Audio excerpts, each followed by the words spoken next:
Middle east में अचानक से एक ऐसा खेल खेला जा रहा है जिसके द्वारा हवाई जहाजों को भटकाया जा रहा है, फर्जी जीपीएस सिग्नल भेजा जा रहा है, जिसके बाद भारत ने भी अपने एयरलाइंस को अलर्ट मोड पर डाल दिया है। मिडिल ईस्ट में आखिर ऐसा क्यों हो रहा है और कौन कर रहा है, जानेंगे जियोपॉलिटिक्स में क्या चल रहा है। तो वहीं दूसरी तरफ तुर्की के ड्रोन ने अब इजराइल के एक दूसरे कार्गो शिप को तबाह कर दिया है। क्या अमेरिका रोक पाएगा? जियोपॉलिटिक्स में बहुत कुछ चल रहा है, आइए जानते हैं इन खबरों को विस्तार से। आजकल ना क्या हो रहा है, मिडिल ईस्ट में हवाई जहाजों को लेकर बहुत बड़ी मुसीबत जैसी चीज सामने आ गई है। एविएशन की भाषा में अगर बात करें तो कहा जाता है स्पूफिंग होना, एयरक्राफ्ट स्पूफिंग। आसान भाषा में समझिए, हर फ्लाइट आसमान में जीपीएस सिग्नल के माध्यम से रास्ते को बदलता है, नेविगेट करता है। मिडिल ईस्ट से गुजरने वाली फ्लाइट्स को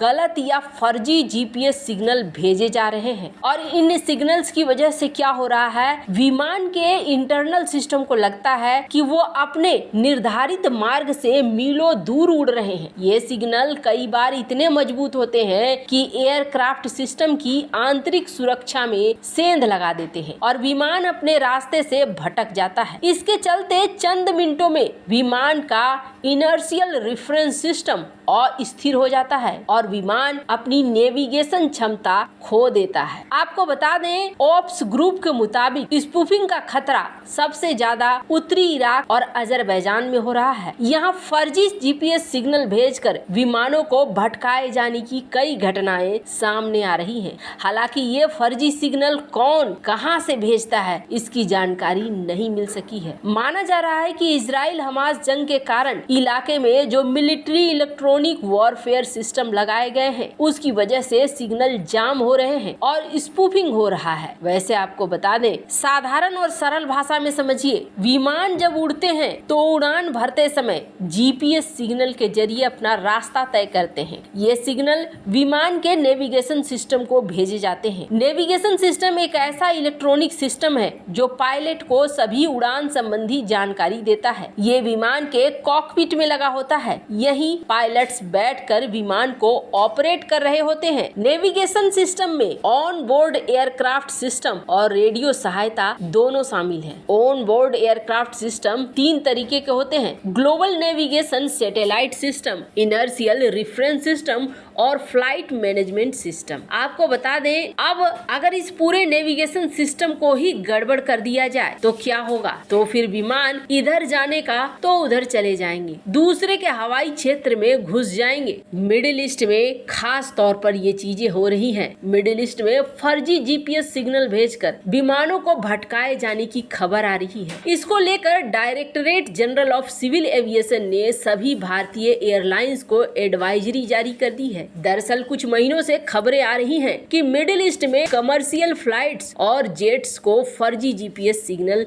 भेजे जा रहे हैं। ये सिग्नल जमीन से भेजे गए हैं। ये विमान के नेविगेशन सिस्टम में घुसपैठ करने और जीपीएस सिग्नलों को ओवरराइड करने, विमान को भटकाने के लिए काफी है। आपको बता दें, कहा जा रहा है कि सितंबर 2023 में ईरान के पास कई कमर्शियल फ्लाइट्स के नेविगेशन सिस्टम खराब हो गए। एक फ्लाइट बिना इजाजत ईरान के एयर स्पेस में घुस गई और भारत सरकार ने भी अपने एविएशन डिपार्टमेंट को चेताया है कि वो ध्यान रखे, इस तरीके की चीजें हो रही हैं, फर्जी जीपीएस सिग्नल मिल रहे हैं। इसलिए आप जब भी विमान के लिए फ्लाइट्स तय करें तो बेहद सावधानी से करें। खैर, जहां एक तरफ ये सब कुछ हो रहा है तो वहीं एक बहुत बड़ी खबर निकल कर आ रही है और ये खबर निकल कर आ रही है एक बार फिर से इजराइल कार्गो शिप के लिए। आपको बता दें, शुरुआती दौर से ही ईरान चाह रहा था कि ये युद्ध भड़के और ये युद्ध भड़क कर अरब देशों तक फैले, अरब देश एक साथ आए, इजराइल को तबाह कर दे और अगर ये युद्ध ज्यादा भड़कता है तो इसमें निपटा दिया जाए अमेरिका को भी। कथित तौर पर ईरान के पास इस तरीके के मिसाइल भी हैं। स्क्रीन पे आप आर्टिकल देख सकते हैं। कई हाइपरसोनिक मिसाइल होने का दावा करता रहा है ईरान। वैसे तो आजकल ईरान को जब पूछा जाता है कि क्या आप इस युद्ध को बढ़ाने में सहायक का रूप लोगे, यानी इस युद्ध को भड़काओगे, तो ईरान कहता है कि जी नहीं, मिडिल ईस्ट में हमें इस युद्ध को भड़काने का और बढ़ाने का कोई शौक नहीं है, हम इस दिशा में आगे नहीं बढ़ना चाहते हैं। लेकिन क्या जो ईरान कह रहा है और कर रहा है उसमें समानता है? तो आपको बता दे, यमन के हुती विद्रोहियों ने पिछली बार इजराइल के धोखे में एक ऐसे जहाज को जिसमें इजराइल का स्वामित्व बेहद कम है, कथित तौर पर उस जहाज को अगवा कर लिया। गैलेक्सी लीडर को लेकर अभी भी बात चल रही है और अभी भी कोशिश किया जा रहा है कि गैलेक्सी लीडर को छुड़वाया जाए। जापान लगातार बातचीत कर रहा है पर मामला अभी अटका पड़ा है। आपको बता दें, इस बीच क्या हो रहा है? इस बीच ये हो रहा है कि एक और नई खबर निकल कर आ रही है। इजराइल के एक अरबपति के मालिकाना हक वाला कार्गो जहाज पर शुक्रवार की सुबह ईरानी ड्रोन के जरिए हमला किया गया। और ये दावा किसने किया? अमेरिका के एक रक्षा अधिकारी ने दावा किया। गाजा पट्टी में युद्ध विराम के कुछ घंटे पहले ये हमला किया गया। हिजबुल्लाह से जुड़े लेबनान के चैनल अल मयादीन की ओर से सबसे पहले ये खबर दी गई। इसमें कहा गया था कि हमले के बाद से जहाज पर आग लग गई, जहाज को नुकसान हुआ लेकिन किसी भी क्रू मेंबर की मौत नहीं हुई। हिजबुल्लाह से जुड़े लेबनान के चैनल अल मयादीन की ओर से ये सबसे पहले खबर दी गई और इसमें कहा गया कि हमले के बाद से जहाज में आग लग गई, जहाज को नुकसान हुआ लेकिन किसी भी क्रू मेंबर की मौत नहीं हुई है। और अधिकारियों के मुताबिक ये माल्टा के झंडे वाला CMA CGM SYMI जहाज है जिसे हाल ही में माइट नाम दिया गया है। शुक्रवार को हिंद महासागर के पूर्वोत्तर हिस्से में एक ड्रोन ने इसे टक्कर मार दी। माना जा रहा है ये ईरान का शहीद 136 ड्रोन है। इसे कामिकाजी ड्रोन भी कहा जाता है जो ईरान ने